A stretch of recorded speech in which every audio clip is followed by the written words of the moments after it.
I think we in this thing. That's what I'm talking about. Yeah. We are back at it, y'all. We are back at it. What's up, y'all? Welcome to the Richest Steve in Atlanta. I am your host, Stevie Steve. We are back with another episode for y'all, man. We are back with another great episode for y'all. We got a couple things on the agenda today. We got Dr. Umar on black people supporting Trump. So y'all know that. That's going to be good. We got a little bit of something on Project 2025. I know a lot of people been talking about that lately. And then we're going to go ahead and end this off with breaking down false beliefs and how to become an unstoppable version of yourself with Bedros Keuilian.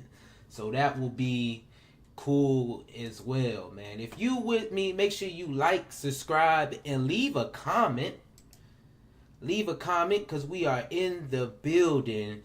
Y'all, I ain't gonna lie. It's probably been, I looked at it, 9 days since I did this. Traveling has been whooping my butt, y'all. Traveling has been whooping my butt. I ain't been able to stay on top of it. Y'all know I just got back home from the Netherlands. That had me all over the place. Then I went on a trip to Tampa. Hey, the Richest Steve in Atlanta and Big Win. We took over Tampa, y'all. Had a great time. Make sure y'all check out that vlog. That's up on my other channel, Steve versus the World. You can see that in the description. Like I said, we had a blast out there. It was Big Win's birthday, man. So we did it up big for that. And then I'm about to fly out to Sweden on Sunday. So I'm preparing my mind and getting ready for that. So as y'all see, it's pretty much, I've been non-stop traveling all over the place.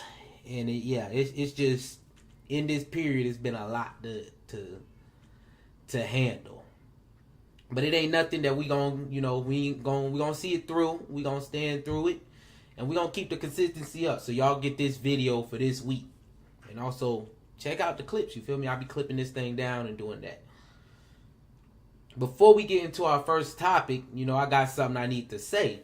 So, last week, I was watching The Hot Seat by David Shands. I don't know if y'all know who he is. He's over there on Social Proof, the Social Proof podcast, but I'm always watching his stuff. But he had some dude on there, y'all, and he was grilling the dude. But David Shands said something that resonated with me. He said something that resonated with me, and it kind of hit me. I said, oh yeah, I got to change this. But he was talking about false prophets, y'all. False prophets. He was telling the dude, you telling people to do something that you ain't doing. So, of course, I looked myself in the mirror. I was staring at that man in the mirror. It hit me. I said, y'all know I'm kind of doing that right now. I'm kind of doing that right now. I need y'all to feel what I'm saying, though. Because y'all know one thing I always say is have a budget. Have a budget, this, that. Have a budget. I have not had a budget probably for 3 months since Mint shut down. And I think I've been using that as an excuse to not have a budget for the past 3 months. I haven't had a budget for the past 3 months. So, I've been trying to find a budgeting app because I like to budget a certain way. I like it to be easy for me. I like to automate that thing. Like, it's automatically coming from my bank account. I'm just putting it in this and there. And I tried out a couple of things and it didn't work. But the only reason I wasn't using, I had to switch over to Every Dollar by Dave Ramsey. That's what I switched over to. The only reason I wasn't using it was because it wasn't free. I was being cheap. Yeah, I was being cheap. I wasn't being frugal. I was being cheap. I didn't want to pay for it. So I was out there searching for different things, and they just wasn't up to par. Now, I already knew that the way to go was the Every Dollar app. It's low-key, it mimics. It mimics Mint pretty well, and it's easy to use. I just didn't want to pay. But when David Shands said you're a false prophet, telling people to do things that you're not even doing, it resonated with me so bad that I went out and I got the Every Dollar app. I paid for it. It was like $80 for the year. I could have been got it, y'all. Could have been got it. I should have been had it. But I'm back on my budget and stuff. So I guess I can double down on telling y'all to get a budget. You feel me? And Every Dollar is definitely an easy app to use. And I like it, like I said, it's automated. I don't like having it on paper and doing all these spreadsheets inside of my computer and all that extra stuff. I like it to be simple, easy. I can see where my money going. I know how much I'm overspending. I know areas that, okay, I can switch some money around, and it's all easy for me. So that's pretty much my spiel for that. So I'm no longer false profiting on talking about a budget. Yes, I have a budget. It's laid out for this month of July. And I'm going to stick to it as much as possible. You feel me? Stick to it as much as possible. That way, I can get done the things that I need to get done. And I'm happy now, y'all. I'm happy. These last few days, every time a transaction comes up, it pop up on the app. I've been clicking it, moving it into its category and doing all that stuff. So, hey, I'm enjoying it. With that, if you with me, make sure you like, subscribe, and leave a comment. We're going to go ahead and move right into our first topic. Dr. Umar. Dr. Umar on black people supporting Donald Trump.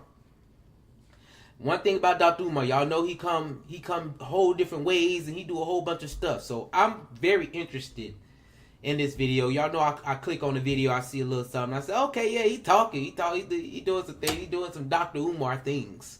Which, I think it's very entertaining, so I don't have a problem with it. I'm able to watch him. But I say, let's go ahead and get into this. Dr. Umar on black people supporting Donald Trump. And he also going to say some concerns about the rise of immigration out here. So let's get it.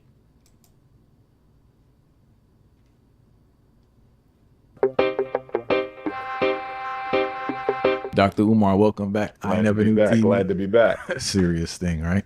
All right, so we're gonna get right into it. What is this big obsession with, like, this big push of Trump support from black people? Like, what's going on here, Fight? Couple things. I think the reason why Donald Trump is getting more support from black people, and I would not be surprised if this would be the first election since the 1930s that black people voted more for a Republican than a Democrat. So history might be made in November. History might be made. But don't get it twisted. The black bourgeoisie is on their job and they out there. So the black bourgeoisie ain't gonna go easy because they know if Trump wins, they're done. No more contracts, no more set aside. You see what I'm saying? Because remember, the black bourgeoisie is only fighting for their own personal stake. They don't care about black folks. And the Democrats, if you can't deliver the black vote, what good are you? So they all going if they lose. They're not fighting for us, they fighting for themselves. Couple reasons why black folks may go Republican in November. Black people may go Republican in November. Number one, I think they're finally getting disenchanted with the Democrats. I think it's finally beginning to seep in. I think a lot of the analyses that are being made by black political thinkers, including myself, I think black people are really starting to see that we've been had. I mean, to have voted this way for 90 years and got nothing out of it, it's time for a change of some sort. That's number one. Number two, I think a lot of black people are attracted to Donald Trump's unapologetic disposition. He's very unapologetic. He don't go off cue cards. Completely different from Barack Obama and Joe Biden. You follow me? For a lot of black people, even though he's a racist, he's a breath of fresh air because he says what he wants to say. The entertainment aspect of Donald Trump is winning blacks. Number three, Donald Trump claims to care about the economic state of black America, which he doesn't, but he's openly saying, I'm going to do something about the economics in the black community. He said that the first term and ain't do nothing, right? So he's not going to do nothing, but he's speaking directly to black America where Joe Biden is not. And I think that's why he's going to carry a lot of votes, especially black men, because what is the black man's biggest issue? Earning money. Biden ain't even talking about it. So I do think that Donald Trump, for the first time in almost 100 years, he may carry the black vote. Now, I'm still... Okay, Dr. Umar came with some stuff. I think what he said, spot on, y'all. Spot on, for sure. It's been like too long where it's like you feel like, okay, black people not getting anywhere. We've been voting Democrat for forever, and the same problems keep coming up. But I think that's just politics in general. The same stuff always gonna come up. It's like a cycle anyway. However, that is true. Number one, that his first statement, definitely true. Feel like black people have not been getting anything from voting Democrat. You feel me? You can't keep voting the same way and expect change. You can't. You can't. Number two, yeah, I think people definitely do like how entertaining Trump is. I said this 1,000 times already. Trump is an amazing, entertaining politician. If you watch his stuff, you're going to be entertained. That just is what it is.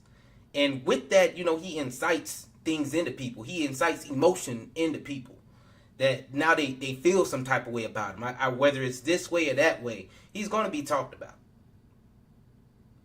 No matter how you put it, he's going to be talked about. And number three, yes, he does tell black people economically, I'm the best choice for you. He does. And I feel like some of his policies, the economic ones, black people need to learn how to use them. For example, all the tax cuts he gave. I know a lot of black entrepreneurs who were going up with them tax breaks. They made as much money as ever. I hear it all the time. They was talking about hey, we so up, they doing card roulette at the table for dinners. Hey, waitress, waiter, pick a card, any card, that person gonna pay. They said since Biden came in, those times are gone. Those times are gone. So I feel him on that economic thing. But even though he says, Trump didn't do specific economic things for black people, overall, if you were a black entrepreneur and you knew that system, you were getting to that bag as well. All entrepreneurs was pretty much getting to that bag just from the tax cuts that Trump had put in. Dr. Umar hit the head on that. And black leadership has definitely been, pushing the Democrats on the black people. I agree with that. I definitely agree with him. I agree with him on that. Because that's, in the black community, you're one thing or you're shunned. Let's be real. That's how it feels, at least out here. You either Democrat or you're shunned. But hey, I think things are changing. Things feel like they changing. There's something in the air. You feel me? Come on, Dr. Umar, continue, man. We're not voting for neither one of them. And the reason why is they're both racist. Neither one has a track record of helping black folks. Joe Biden got this migrant crisis coming in where he's basically trying to wash out the black with the brown, and they are making headway. To see him take care of people who are not even citizens, while we got homeless blacks, disabled blacks out there, veterans who not get what they're supposed to, I can't support that crap. To watch him take care of the Native Americans and the homosexuals and the Asian hate bill and all this, and billions to Ukraine and billions to Israel, and not do nothing for me, he can't get my vote. But when I look at... Whew. Slow down, Umar. Dr. Umar, slow down. That sounds like the Democratic Party just in general. Of course, y'all know they're going to have some people say he did some things, for the, Obamacare was good for black people, overall and all that stuff, help this, help that. But overall, the big stuff I be seeing, I ain't going to lie, the Democratic Party be pushing waves out for everybody else, except for black people. I'm talking about waves. Trump, I look at the fact that he signed more death warrants, federal death warrants, his last term than any president since slavery. And when I look at the fact that he wants to give the police complete immunity, they're killing us now. Once they get complete immunity, you can't even question what they did. You know how many black folks are going to die on these streets? So for me, I have very strong, compelling reasons to not vote for either. And I don't have a good reason to vote for either. So neither one. Yeah, and Trump is a little bit, like they say, off the cuckoo side. Trump is definitely on the cuckoo side. Because that police stuff, hey, if that stop and frisk stuff is for real, should be ashamed. Should be ashamed. It's okay, though. I'm not worried about that. I'm not going to be doing nothing I ain't supposed to be doing. I'm trying to avoid it at all costs. Because this is some craziness. And it's going to be a lot of black families again that get hurt from this if all that's true, if some of that stuff is true. But Dr. Umar, you can't just tell people not to vote. That's just like sitting there and letting stuff happen to you. You feel me? You can't tell people not to vote. You gotta vote at least. At least. I just can't sit there and not vote. Whatever happens, happens. I can't. That don't sit right with me. I can't just, it is what it is in the situation, I'm gonna have to pick at the end of the day. I said it on multiple times. Hey, if they would have gave us 2 different candidates, that would have been the best thing to happen to us.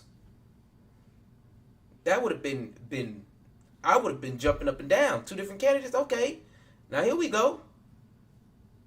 But y'all know how this going. It ain't gonna happen. So you're gonna have to pick. I would not just not vote. I don't think that's the way to go at all. At all. One of them getting my vote.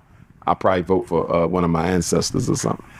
The thing I don't understand with the politics, man, is like, we understand the game, right? But the promises they make, you don't have to have the greatest intellectual capability to understand they can't deliver. Or right? will not deliver. Or Yeah. will not deliver, Yes, right? sir. So that's the whole point I don't understand with this commitment, because I don't understand how people argue, specifically black people. I don't understand how they argue about politics in this modern day of time.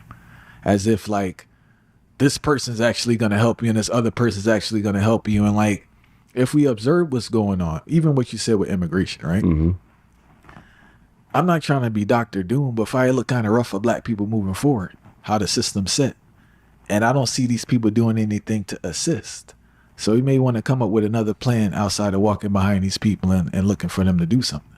Absolutely. And here's the other thing. The immigrants are here for 3 main reasons. Number 1, to replace us at the polls, even though they're not citizens in many jurisdictions due to election fraud. If you have a work permit, you can damn sure get a voting permit. You follow me? So one of the reasons Joe Biden brought them in here is to aid them at the polls. So they're here to replace us at the polls. They're here to replace us in the labor market. They're going to take all of the low industry jobs, your Walmart, your McDonald's, your grass cutters, your floor sweepers. They're going to take all that, so it won't be none left for blacks. They started taking them already. Yeah. Yeah. And the third reason, and I hate to say it because I don't want to see this, but this is America. I believe that at some point in the future, I don't know how soon, I don't know how distant, America is going to instigate a racial clash between brown people and black people. If you look at Chicago, the brothers and sisters are already talking about it in Chicago. They say the way where they put these migrants at in our community, they were telling me how some of the Latino gangs are recruiting them, arming them. They're hurting black people. They beat up one black girl really bad, messed the whole eye up. Nobody went to prison. They said if you look at the writing on the wall, they are arming themselves to one day rise up against us.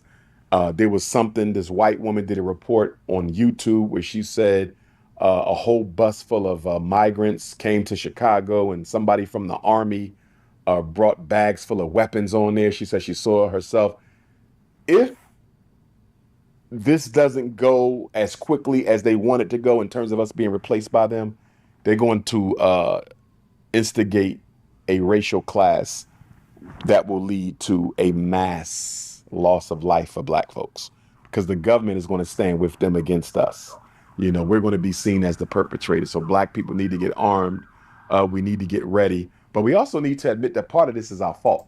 All right. Now, the last thing he said for sure, but the immigration thing, the number 3, point number 3, Umar, come on now. But your number 1 and number 2 was definitely it. Hitting on number 1, they are definitely trying to replace us in voting. Why? They giving handouts. Let's give these folks handouts. We want the brown people. We gonna replace the black people with the brown people. Stop giving the black people handouts. They about to, they figuring out what's going on. So let's get the brown people on board. Let's get them stuff. Let's get them voting for Democrat. Yeah, that's what it is. And then number 3, on both sides. This is just not Democratic. It's not just Democratic. On both sides, they want the brown people to replace black people in low-paying jobs. This is where it comes in with class. They're trying to replace the poor people already in America with Latinos, people coming in, immigrants that's coming in. Because they don't have to pay them.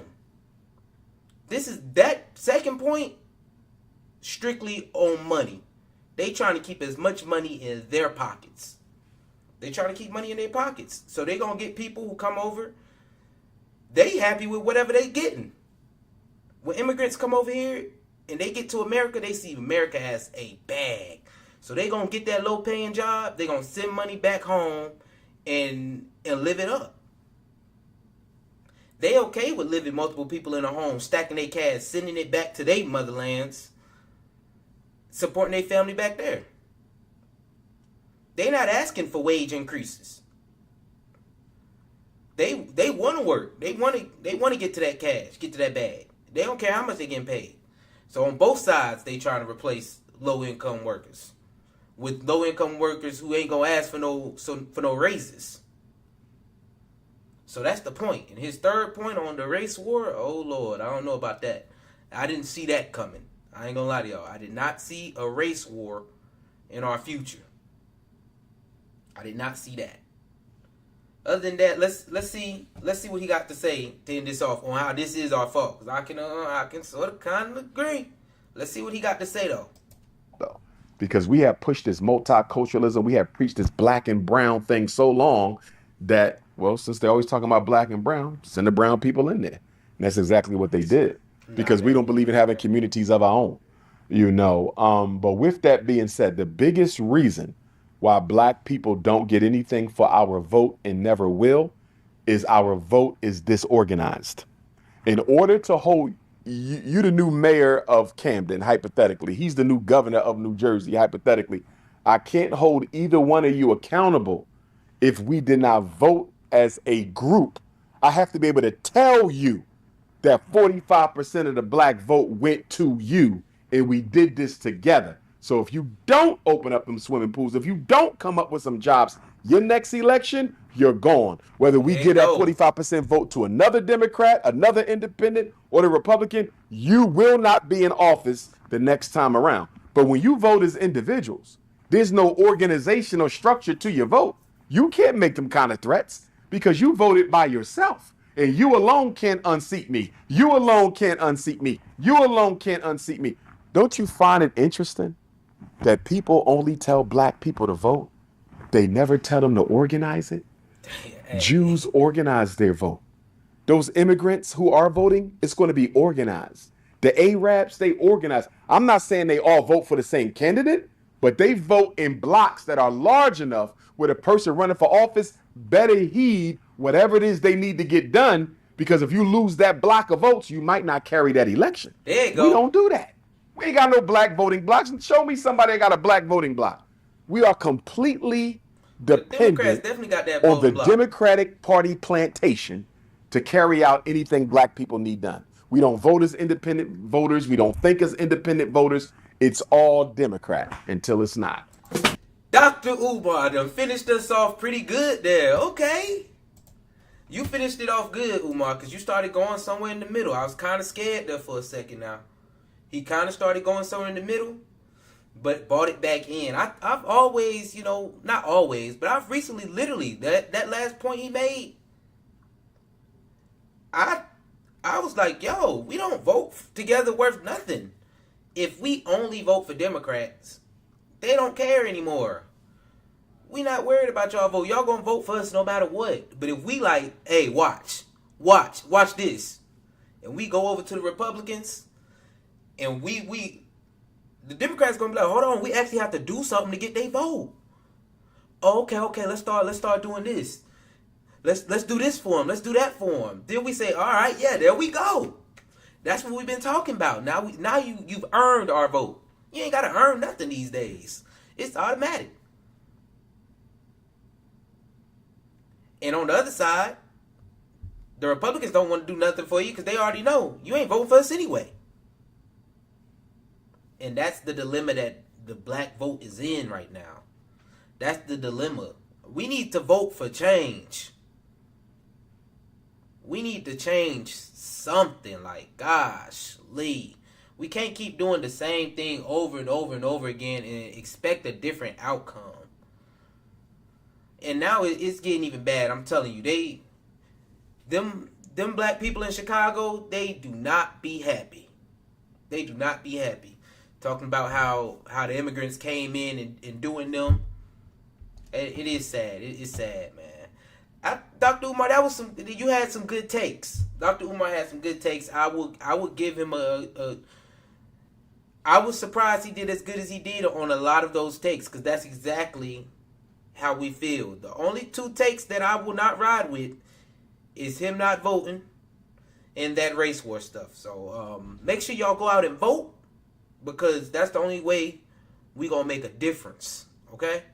Make sure you go out and vote. For sure, make sure you vote. If you're not voting, then you don't want any change. You don't want any change. And also the race war stuff, we're gonna let that fly on over our head.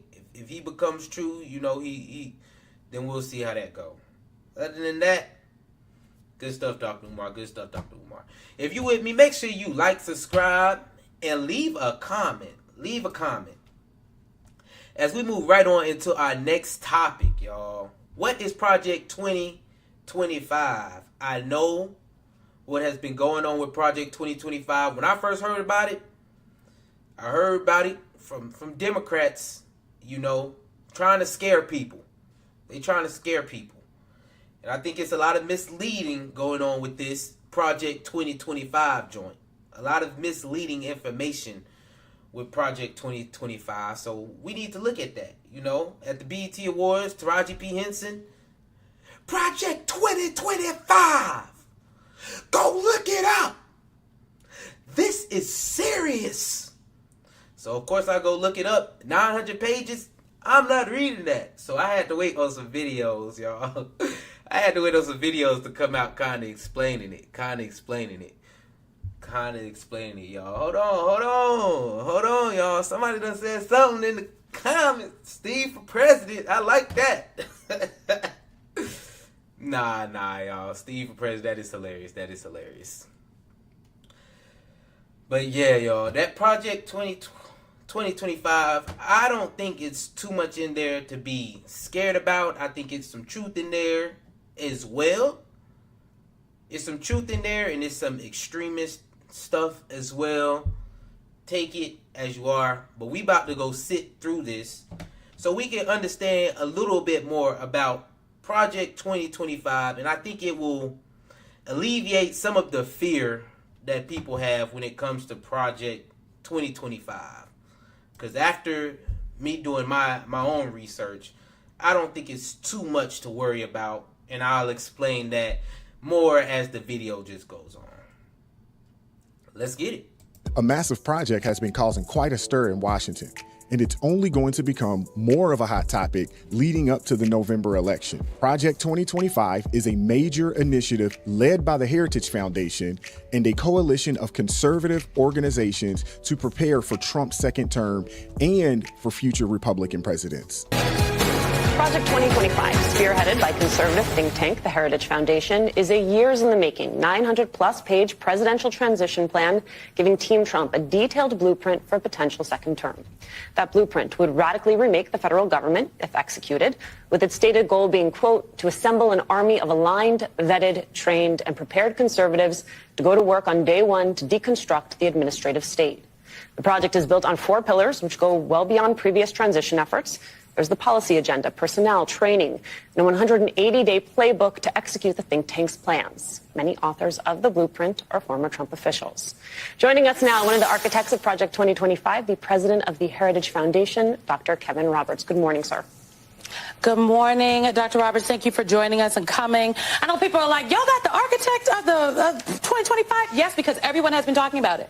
And we saw an interview that you did with the Associated Press, and we've been reading through some things. And I think we just want to first start with anchoring anchoring this conversation in, you told the New York Times that this plan is a plan that you know, is for anyone. It's not just for Donald Trump. You would like if President Biden would implement some of it, but you don't think that that's going to happen. And so you reject the assertion that this is a plan that was cooked up specifically for the second coming of the Trump administration. I appreciate that question because as your lobby shows when you walk in, you've got the word honesty and the word accuracy there. That's an honest and accurate depiction, and I'm grateful. Number one, the Heritage Foundation couldn't do that because we are nonpartisan. We can't be tied to one candidate. Secondly, we have offered a briefing of Project 2025 dating back to last year to every candidate for presidency, including President Biden. Honest to goodness, I would have been thrilled if President Biden and his team asked for a briefing. We understand that we have differences of opinion on just about everything. But at Heritage, we believe in telling the truth with a smile on our face. But the last point I should make is that now that President Trump is the nominee, and President Biden has not taken a Project 2025 briefing, President Trump is going to make decisions about policy in his administration if he wins. Project 2025 is something that's going to transcend the next 4 years, the next 10 years. It really is, for the first time in the history of the conservative movement, the apparatus for policy and personnel. That's the most important thing to remember. I have one follow-up. It's just that you have said that this plan is about institutionalizing Trumpism. So, because I also know you all, not just the president of the Heritage Foundation, you're also president of the Heritage Action, which is the political action committee. And so, is it tied to Trump or not? I said the context for that comment to the New York Times was that the work of the Heritage Foundation was to institutionalize Trumpism. Trumpism as a new version of conservatism, a conservatism that recognizes that by every objective measure, the United States is weaker in 2024 than it was in 1984. We also happen to think that's reversible, by the way. We're ultimately optimists.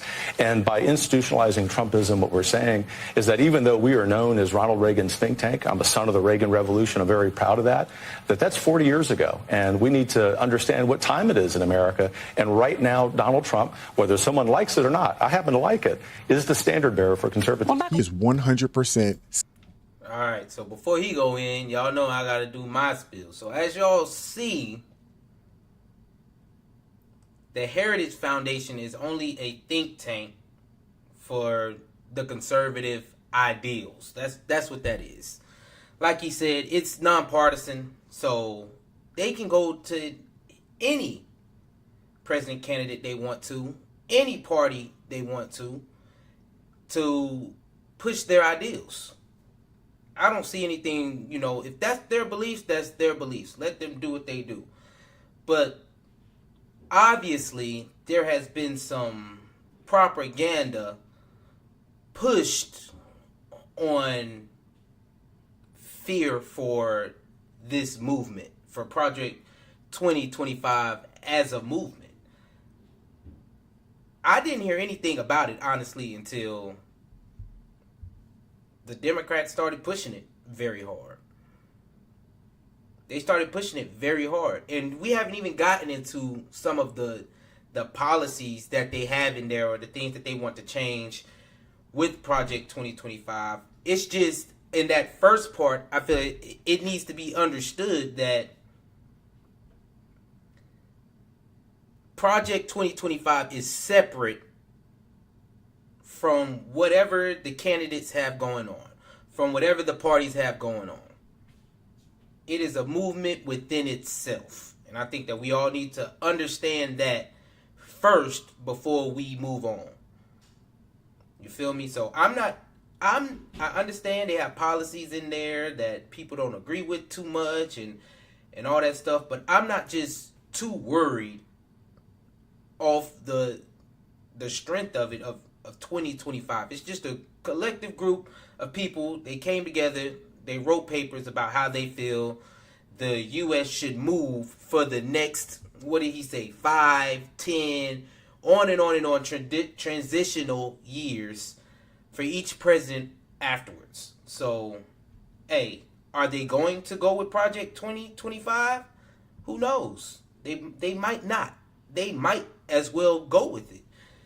But at the same time, I'm not going to fear it and say this is the plan. Because I don't think that's the plan. I think some things can be taken from it, yes, of course. But word for word, play for play, it's not going to happen. It's not going to happen. Not with the government we have set up.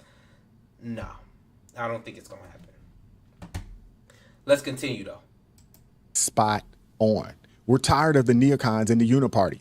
Politicians on both sides of the aisle have pretended to oppose each other for too long. And in reality, they've just been working together to maintain the status quo. Well, the status quo is no longer working for the American people. The blueprint for a second Trump term? It may be this document, more than 900 pages long, outlining big changes to government as we know it. If we don't win, this country is finished. Making a splash everywhere from Congress. Project 2025 is a far-right manifesto. To TikTok. Project 2025 likely isn't going to happen. Making a stir among progressives. It is a 900-page blueprint for an authoritarian takeover. Oh, just the right's blueprint for reshaping America. Project 2025, the brainchild of former Trump officials and conservative think tank The Heritage Foundation. Weaponized conservatives ready to do battle against the deep state. That battle plan outlining several key proposals, including a federal government under much tighter presidential control. Even now, independent agencies like the Department of Justice would answer almost entirely to the president. It's a controversial idea known as unitary executive theory that would streamline decision-making and potentially replace many career civil servants with political appointees presumably loyal to Mr. Trump. The plan calls for more spending for a U.S.-Mexico border wall, a signature Trump proposal back in 2016. Build that wall. More federal power to control immigration and increased fees for the immigrants allowed to stay. On this side of the border, big cuts to corporate taxes and income tax for America's highest earners, cuts to federal investments in renewable energy and carbon reduction goals, and more fossil fuel and energy production. Project 2025 also taking aim at what it calls woke culture warriors, calling for deleting a long list of terms from all federal rules, including sexual orientation and gender identity. It also would eliminate the education department. It's not uncommon for think tanks to create wish lists for governments in waiting. But with the race for the White House basically deadlocked, Democratic opposition to the plan is ramping up against what Congressman Jared Huffman, behind the Stop Project 2025 task force, calls a dystopian plot. I think what troubles me the most is just the explicitness of the extremism. We've never seen them talk in this kind of a swaggering, explicit way about basically gutting our democracy. They're doing it now, and the people who are saying these things are the most inner circle leaders of Donald Trump's political world. Those behind Project 2025 accuse Democrats of fear-mongering. This really would tee up an incoming administration to achieve more than we've ever seen under a conservative president before. As for the Trump campaign's response to all things Project 2025, the campaign says unless it's coming from the former president's own mouth, no aspect of future presidential staffing or policy announcements should be deemed official. The campaign has been pointing to its own so-called Agenda 47. That's their official campaign playbook for the next Trump presidency. Taking the fight straight to... All right, so as y'all see, we finished out that little section. There you go. There you go. And they had some points in there that I can agree with. The immigration thing, we talked about that with Dr. Umar. We're going to get replaced as black people, you know. You're going to get replaced. Low income paying jobs going to get replaced by immigrants. So either black people, you get higher paying jobs, you get the education to get a higher paying job, or you're going to get replaced. The low paying jobs, the low wage jobs, they're getting replaced. That's going to happen. So immigration, I think we can shout, build that wall. We can do all that stuff all we want to. That's going to happen because both parties want it. So that's going to happen. That's just point blank. That's going to happen. Then, you know, they had a whole bunch of other stuff on there I don't want to too much get into, but even the education portion of replacing the education. I think education has failed black people anyway.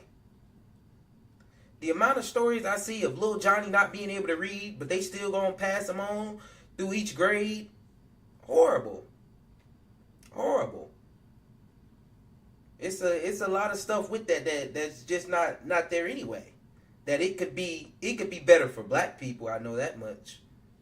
A lot of the education could be better for black people, because I feel like that they shunned away from a whole bunch of things, took a whole bunch of things out of the schools that are important. For me, like economic thing that is important to me is teaching trades in school, so people can learn that there's another way out other than going to college, because even college has failed a lot of black people. You go get a degree, you pay all this money for a degree, and you can't even pay back the student loans for it. You feel me? So that's even kind of failed black people in a sense.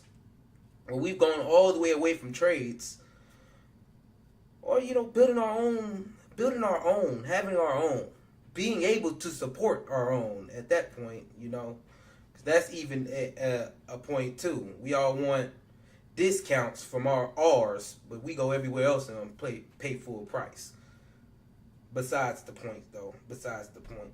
That's why I say some of these issues that they have in here, I can agree with, but other ones, they are very far.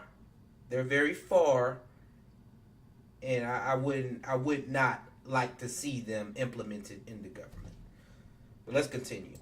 To the deep state, getting rid of unelected bureaucrats, increase border spending, income tax cuts, energy independence, eliminating the education department. Where do I sign up? I love this. But what is Project 2025 actually about? And why does it have Democrats all up in arms? The project is essentially a government in waiting, ready to jump into action day one. The goal: to dismantle the deep state and replace it with the government for the people, by the people. The project is outlined in a nearly 1,000-page handbook. One of its primary goals is to secure the border and overhaul the immigration system that has brought illegal immigrants, human traffickers, and fentanyl across our borders. This includes reinstating the border wall construction and implementing stricter policies to curb illegal immigration. The project also aims to reclassify tens of thousands of federal employees under Schedule F, which would make it easier to fire those who are seen as obstructing the president's agenda. The project also seeks to eliminate the Department of Education, giving control back to local authorities and parents. This is a move towards school choice. It empowers parents to decide what's best for their children's education without federal interference. The project also calls for a top-to-bottom overhaul of the Department of Justice, which the Biden administration has used as a political weapon against its opponents. The project emphasizes a strong national defense, including increased military budget and focusing on new threats like cyber warfare. It also plans to abolish recent diversity, equity, and inclusion initiatives within the Pentagon. And finally, the project includes a sweeping deregulation agenda to boost economic growth by reducing bureaucratic red tape that stifles innovation and entrepreneurship. It calls for massive cuts to the federal spending. This is the big bad boogeyman Democrats are all up in arms about. Limited government, individual liberty, traditional values, a strong national defense, fiscal responsibility, constitutionalism, and the rule of law. This is what Democrats are so afraid to let you have. Now, I know this sounds like a lot, but let's break it down a bit. The Heritage Foundation and its allies are essentially preparing to take a sledgehammer to the current federal bureaucracy. They believe the federal government has become too bloated, too powerful, and too disconnected from the American people. And they're not wrong. Personally, I think this is a common sense approach to governance. We need to secure our borders, ensure our children are getting the best education possible, and promote policies that lead to energy independence and economic growth. The left has had their chance. And what have we gotten? Higher taxes, more regulations, division, and a government that is more interested in controlling our lives than serving us. This project is about undoing progressive policies that have led to crime, deaths of despair, lower birth rates, child predation, and the breakdown of the family. And how do Democrats feel about this common sense agenda? Let's check in with them. Time for us to play chess, not checkers. There you go. It's about making decisions that will affect us as human beings, our careers, our next generations to come. Did you know that it is now a crime to be homeless? Pay attention. It's not a secret. Look it up. They are attacking our most vulnerable citizens. The Project 2025 plan is not a game. Look it up.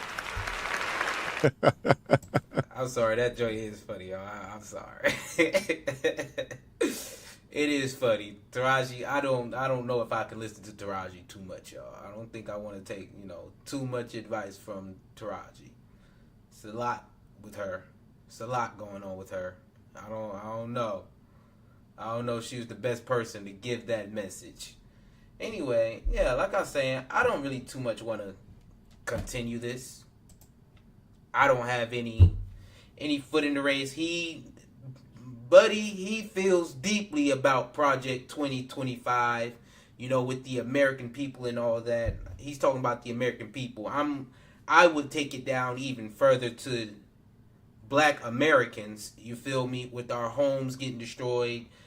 And these are, policies that I feel like need to be changed for Black people.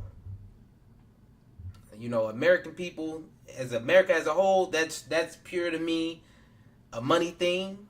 But for Black people,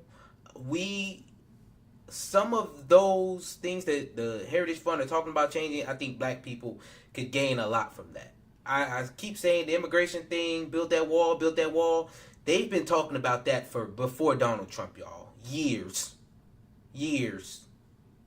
Probably decades. There's already a wall there. So I don't know why they're still talking about it. Anyway. I just feel like that's gonna happen. But yeah, in America, I feel like Blacks could take more conservative principles, and I think we would make it further, because what's happening with the Democratic Party is they are scaring people with this. They're scaring people, but at the same time, the handouts are going to stop for Black people.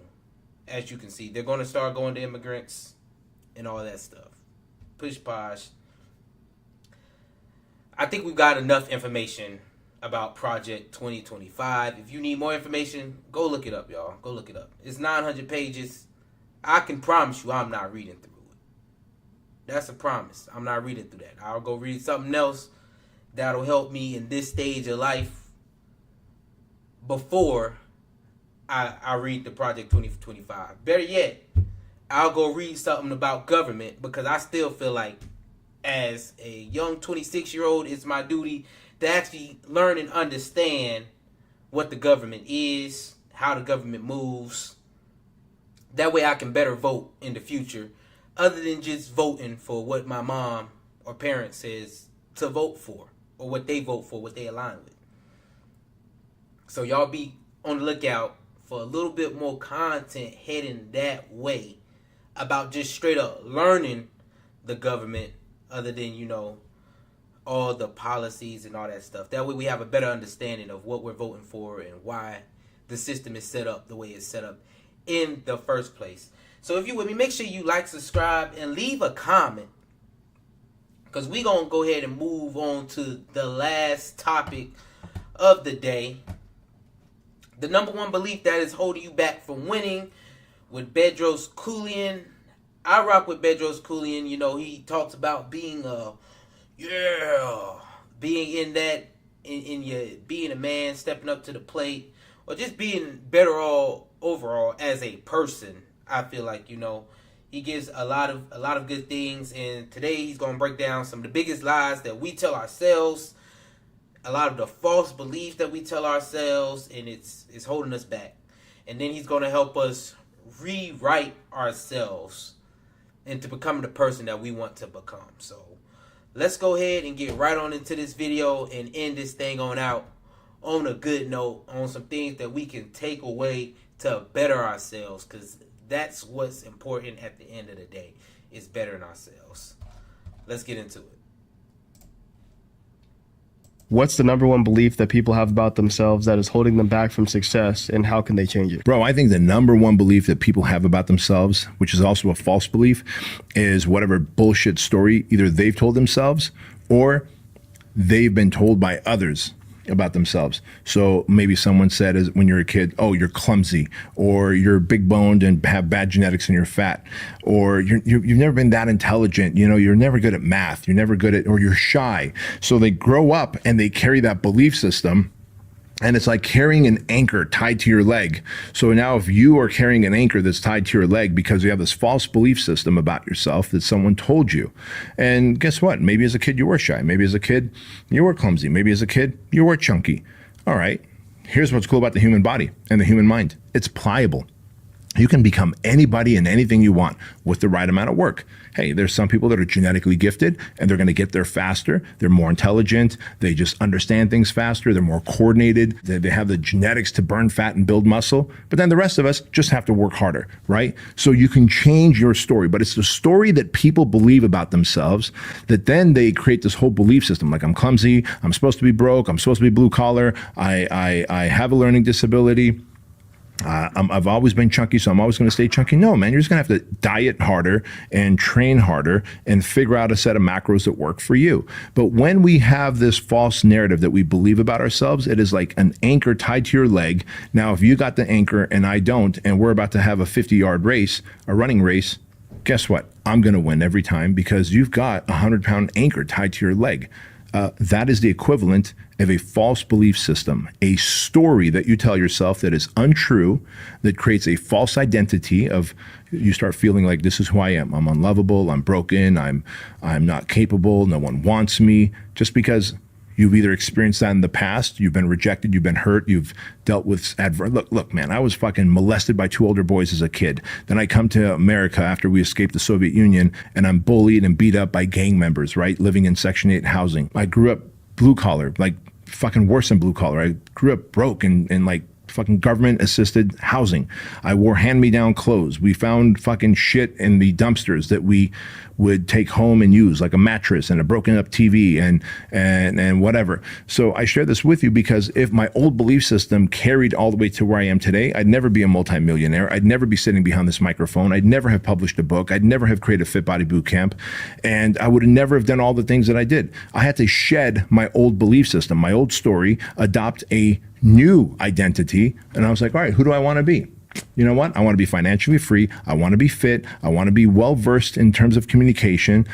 English is a second language for me, bro. So if I said like, look, I'm a foreigner, an immigrant who's got this accent, who doesn't even know English, I had to learn the language and then get rid of the accent and then overcome the emotional scars that being molested leaves on you, that getting beat up by gang members in Section 8 housing leaves on you, and then re-identify, like you'll recreate an identity and then launch into life with that new identity. I'm fit, I'm athletic, I can do whatever I want, I can communicate now, I've lost my accent, I can develop and build charisma and confidence. I did all those things. Like I literally built myself into the version of the man that I am. And so whatever your story is, it will create a belief system. The good news is you can rewrite your story, but it takes work. We rewrite our story by first identifying who do I want to become, and then doing the work, eating the food, lifting the weights, running the miles, reading the books, hiring the coaches, learning the behaviors and emotional disciplines and mental thought processes to become that person. And when you do, you've got a new belief system. And that new belief system is, I'm capable of doing whatever the fuck I want and achieving whatever the fuck I want in life. And therefore, I become unstoppable. So that's the one thing holding people back is their belief system.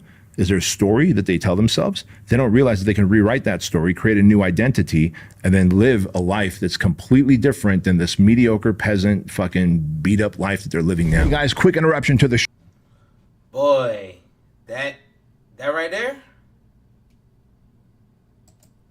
Y'all can't tell me y'all just didn't get something from that. Y'all cannot tell me y'all did not get something from that, man. I remember when I figured what he was saying out. I remember when I figured that out, and it changed my life, literally. I remember, being in high school, I'm a totally different person than I was in high school. Totally different. I used to be kind of shy, awkward, all that stuff. Half the stuff I'm doing today, heck no. I would never even seen myself doing, because that just wasn't the person I was. Like, I was shy. I still remember me being that fat kid. Even and I wasn't fat in high school, but in middle school, I was still carrying that fat kid identity with me through high school. Things about myself I didn't like. All that stuff. And I remember that was the person that I was. That's the person who I was. And I literally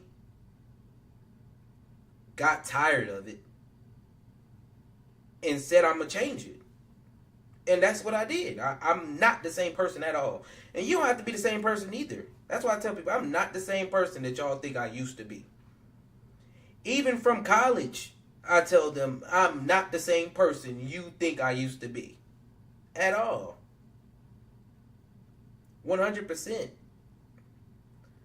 Why? Because I literally took what he said,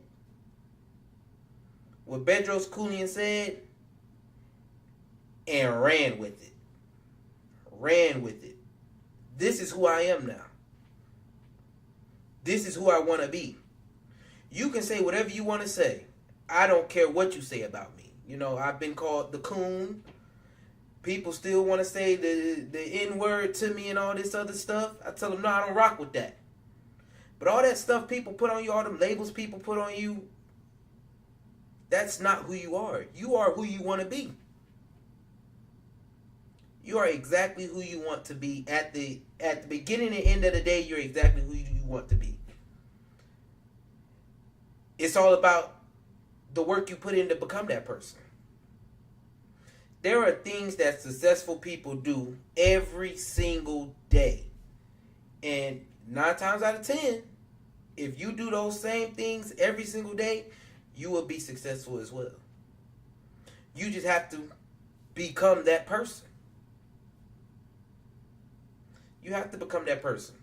Now, I am somebody who's financially responsible. I am somebody who's financially literate. I am somebody who budgets. That's who I am. And I've put the systems in place to become that person. That's just straight up. I can even go on the relationship side of things. I am somebody who's faithful in my relationship. You feel me? You have to put in the work for that. I am somebody who wants to be married. So you have to put in the work for that. In any facet of life, there's going to be a point in time where you have to become the person that you want to be. And it's going to be hard work to do it. Hard work to do it. It's not going to be easy. It is easier said than done. I will promise you that. It is easier said than done. I've made plenty of mistakes in my relationship, but I'm working hard to change those. I've made plenty of mistakes in life. Go back and I have probably one of my first videos on this channel, my fumble in the bag video. I'm not that same person at all. 100% not that person. And that was hard work to change that. Hard work to change that. So, Bedros Keuilian, hey, shouts out to you for that advice. And I would say, like he said, don't let your past hold you back neither. Because your past, everyone says your past will define you. Forget that. You need to let that go yourself. Let it go yourself. Move on. Become that person you want to be, man. This video not over though, so we're gonna continue. Yeah. But then write down, literally design the man or woman you want to be, and then just do the steps to become it. But Maybe it just sounds too simple. Like that's it. That's what people do. Yeah. They go, this can't be true. It sounds too simple. Yeah. Let me tell you how simple it is. I looked at Jim Franco and I was like, Jim Franco was one of my first personal training clients when I was broke. Like around the time that I met him, I had just kind of gotten past the phase of life where I was working at Oz, the gay club, as a bouncer. And just months before working at Oz, I lived in my Toyota pickup for about 3 months because I used my money, the last of my rent money, to buy more supplements for this supplement business that I had started that had failed completely. So my identity was, at the time, the story that I told myself is, I'm not meant to be an entrepreneur. I tried, I failed, I lost money, I ended up living in my Toyota pickup, finally got back on my feet. Now I'm a personal trainer. Jim Franco was client number 4, personal training client number 4. And because I didn't have enough personal training clients, I also had a job as a bouncer at a gay bar and a dinner cook and busboy at Disneyland, a Carnation Cafe, right? Had to have multiple jobs to make ends meet. That was the identity that I had. And then once I saw Jim Franco pull up with like 3 different cars in 1 week for his workout, I was like, let me just, hey, Jim, why do you have 3 different cars? And they're all like nice cars, a classic car, a sports car, and a Cadillac Escalade. He's like, you can have as many cars as you want, kid. And that's how he talked to me, kid, right? I was like, note to self, I can have as many cars as I want. I was like, hey, Jim, you show up at 2 o'clock in the afternoon 3 times a week. Like, are you retired? No, man, I'm the boss. I run my own company. I've got leaders and systems in place. And so I come in from 8:30 to 2 in the morning or 2 in the afternoon. In fact, when we went and we did that vlog, right, he's still on the same schedule, 8:30 to 2. He's 81 years old and he works by choice in his multi-million-dollar company. I'm like, check, let me write that down. 2 o'clock is when I want to be off, right? Because at the time, I modeled myself after Jim Franco. So much so that years later, I ended up buying a Nissan GTR, not knowing that he had one because we hadn't seen each other for a while. And then when I reached out to him one day and I'm like, hey, come over here, I want to put you on my show, the Empire show. He rolls up in a fucking Nissan GTR. Like I started to operate, my brain started to operate like Jim Franco so much that I went out with the first like large amount of money that I made and I wanted to buy myself a gift. I bought myself a Nissan GTR. That was my first $100,000 car, like my first 6-figure car. And so I share that with you because I just archetyped myself after Jim Franco. And then as I got older, I'm like, wait a minute. I think I actually want some more time off than Jim Franco. And I think if I get some stronger leaders, I can actually take a couple days a week off in addition to weekends if I want, and I can go surf. But I need to have great leaders. I need to be great at communicating because my biggest job is to be behind this microphone, communicate, orate, inspire, give you marching orders, tell you how you can get there and become the 2.0 version of yourself. And so I was like, all right, these are the things I want my life to look like. I want to do podcasts. I want to do Q&As like this. I want to make big, high-level decisions, but I don't want to be in the weeds. And so I'm going to get leaders. I'm going to give them equity. Like I watched like what all the great CEOs out there are doing. They're giving equity to their great leaders so they can handcuff them to the business. And I was like, now, how do I want my body to look? How do I want my time with my family to look? Literally write it down. It sounds that simple. And then go, what would this guy do now? Well, he'd probably wake up at this time if he's going to do this. He'd probably eat this if he wants abs. He probably works out like this if he wants to be fast and broad shoulders and big fucking traps. Okay, what else? Well, if he wants to be a good orator, he's probably going to take some comedy classes and improv classes and Toastmasters and learn to speak and orate. Okay, so I did. I hired a coach. I got all the education. I went to the things. It's simple. Design, like archetype your ideal man or woman, and then go, what would they eat, drink, do, think, operate like? I even started doing shit like, where do they not go? Oh, they don't go to weddings and funerals of people that they haven't seen for a long time because they're no longer part of that friendship group. So why waste time? Oh, they don't party on weekends. They stay dialed in so that when Monday comes, they're fucking attacking a Monday. All right. So what am I not going to do? I'm not going to party. I'm not going to go to these goofy birthday parties where I feel awkward and I don't want to be there. And I'm thinking about business and creative things that I want to do. I stopped doing what that man would not, you know what I mean? Like what would that man do? How would his life look? Oh, he'd go to sleep at 10 p.m. He'd wake up at 5:30 in the morning. What else? And so everything that man would and wouldn't do, I just lived by it. And then you become that guy. It's that simple. But the human brain wants to complicate it so much and go, obviously it's much harder than that. Certainly it can't be that easy, Bedros. It's actually that easy. And when you complicate it, you end up fucking it all up. And there y'all go. There y'all go. I had to let that video get all the way to the end because he actually explains writing down the person that you want to be. You have to think about it, y'all. You literally have to think about it. You just can't up in the air it. You can't up in the air it. I know for me, the one place that I need, that I feel right now, the one place is I need to say I'm somebody who's fit, because I am not fit right now. I'm not fit right now. I'm letting everything else get in the way and do all that stuff. Like I keep letting stuff get in the way of me becoming fit. I need to sit down and write. What does a fit person do? A fit person eats healthy, first off. Let's be real. Like they say, that's the number one part. Steve don't be eating healthy, especially lately. I used to. Right now, heck no. I probably have not been eating healthy for a little while. Eat out about every day. I'm not cooking. None of that. And I'm not going to the healthiest places to eat and dine neither. I'm just, whatever. It's cool. And a healthy person would also, get some exercise in. I need to do that as well. Since I've been home, I probably went to the gym about once or twice. I need to start bringing sexy back. That's why I need to become sexy back again. But I need to stay with it, and there's consistency. I love when people say it is that easy, but it's not that easy.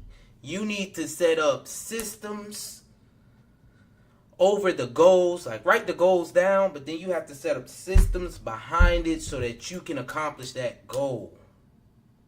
The systems I have behind me being the richest Steve in Atlanta and Stevie Steve, Steve versus World, all those systems that I have set up for that, those systems have been working because I actually set up systems for them, and staying consistent with it.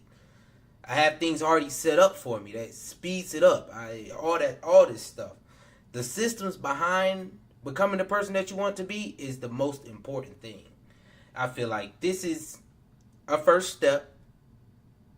Bedros Keuilian gave us a first step, but I would go even further to say that your habits that you're setting up also matter. So make sure that y'all are setting these systems up. That will give you that will make you be constant. You'll have consistency from that. That'll help you in your hard times get through things. Because there's going to be times when you want to stop. It's going to be times when you I just want to call it quits. The systems you have up will help you get to there, man. I hope y'all gained something from that video. So if you with me, make sure you like, subscribe, and leave a comment. That's pretty much all I have for today, y'all. It was a great show to me. I learned a lot. Starting with Dr. Umar, I feel like that was some of the... Dr. Umar gave us some stuff right there. He gave us some stuff right there that we can take and use. And I can support some of the things he said. We learned a little bit about Project 2025. Look it up! Look it up! You feel me? We learned a little bit about that. That was cool. And we also ended it off with something that you can take false beliefs and rewriting our story, because we are not defined by the stories we give to ourselves or other people give to us, and it can always be rewritten into becoming the person that we want to be. Man, I just want to say thank y'all for tapping in today. Thank you for tapping in today. And if you was here, make sure you like, subscribe, and leave a comment on your way out the door. Thank you for tapping in. I appreciate y'all for watching. Peace, love, and riches. I'm out.